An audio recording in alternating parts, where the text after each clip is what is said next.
ഇപ്പോൾ നൽകാൻ കഴിയുന്ന ഒരു പ്രധാനപ്പെട്ട വാർത്ത ഇന്ത്യൻ ജനതയ്ക്ക് ഏറെ ആഹ്ലാദം പകരുന്ന ഒന്നാണ്. 2018 ജമ്മു കാശ്മീരിലെ സുൻജ്വാൻ സൈനിക ക്യാമ്പിന് നേരെ നടന്ന ആക്രമണത്തിൽ നമ്മുടെ 6 ജവാന്മാർക്കാണ് വീരമൃത്യു സംഭവിച്ചത്.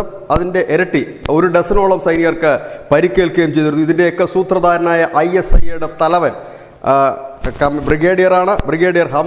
അമീർ ഹംസ ഇപ്പോൾ റിട്ടയർഡാണ്. ആ അമീർ ഹംസയെ പഞ്ചാബിലെ ഝലം ജില്ലയിൽ സൈന്യത്തിൻ്റെ കാവലുണ്ടായിട്ടും അജ്ഞാതർ വെടിവെച്ചു കൊന്നു പട്ടാപ്പകൽ.